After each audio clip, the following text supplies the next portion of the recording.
শুধু বাংলাদেশ পুলিশ নয়, বাংলাদেশ সেনাবাহিনী, বাংলাদেশের অন্তর্বর্তীকালীন সরকার, সবাইকে একটি জিনিস আমাদের জায়গা থেকে অনুরোধ করতে চাই। আমরা কারো অন্ধ দালাল নয়, আমরা কোনো ক্ষমতা পিপাসু নয়। বিবেকবোধের জায়গায় যদি আমাদের মনে হয় যে কেউ আপনারা এই অভ্যুত্থানের স্পিরিটের সাথে বিশ্বাসঘাতকতা করছেন, ইভেন প্রফেসর ডক্টর মোহাম্মদ ইউনূসও যদি হয়, আমরা তাকেও ছেড়ে কথা বলবো না। আমরা বিবেকবোধ বেঁচে দেওয়া ওই প্রজন্ম নয়। বিবেকবোধ বেঁচে দেওয়া প্রজন্ম হলে আমার পাশে থাকা বিশ্বের অন্যতম পরাশক্তি ভারতের দালালি করতাম আমরা, কিন্তু আমরা তা করি না, করব না। আমরা আমাদের জায়গা থেকে স্পষ্ট করে বলেছি, পৃথিবীর যে কোনো দেশের সাথে আমাদের সম্পর্ক হবে সমতার, মর্যাদার।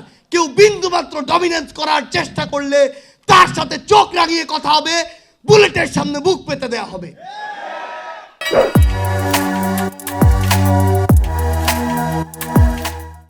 কিন্তু সম্মানের সাথে, ডিগনিটির সাথে, ইন্টিগ্রিটির সাথে বেঁচে থাকার যে আলাদা আত্মতৃপ্তি, যে আলাদা গার্ডস, যে আলাদা মনোবল, আপনার পরিবার আপনাকে নিয়ে গর্বিত হওয়ার যে সুযোগ, দয়া করে এই সুযোগটি হারাবেন না। আমরা বিশ্বাস করি আপনারা যদি শুধুমাত্র আপনাদের জায়গা থেকে আপনাদের দায়িত্বটুকু পালন করেন, এই বিচারিক প্রক্রিয়া আগামী 1 বছরের মধ্যে যতটুকু আমরা চাই তার অনেকটুকুই পূরণ হয়ে যাবে। আমরা আপনাদেরকে শুধু একটি অনুরোধ করি, দয়া করে কোন রাজনৈতিক দলের দালালি আমরা আপনাদের কাছে প্রত্যাশা করি না, আপনারা এটি করবেন না। বাংলাদেশের মানুষ যদি আপনাদের পাশে দাঁড়িয়ে যায়, কোন ক্ষমতাসীন, ক্ষমতা কুক্ষিগত করে রাখা ক্ষমতা পিপাসু স্বৈর শাসকের ক্ষমতা নেই আপনার কিছু করার। কি করবে আপনাকে? ঢাকা থেকে বান্দরবন বদলি করবে? কি করবে আপনাকে?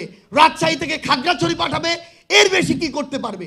কিন্তু ভিতরের যে আত্মতৃপ্তি, সৎ থাকার যে সাহস, এই সাহস কেউ কোনোদিন আপনাকে দিতে পারবে না।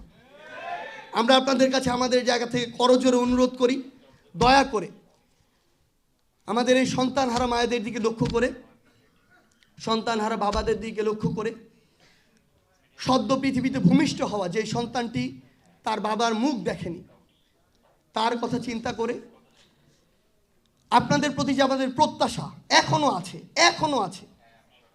আমরা মনে করি এই হত্যাকাণ্ডের সাথে সরাসরি 2.5 লক্ষ সদস্যের 10% জড়িত ছিল না। তাহলে আমরা বাকি যারা রয়েছে, আমরা যদি শুধু আমাদের দায়িত্বটুকু পালন করি, বাংলাদেশের মানুষ আপনাদেরকে শ্রদ্ধার সর্বোচ্চ জায়গায় নিয়ে রাখবে।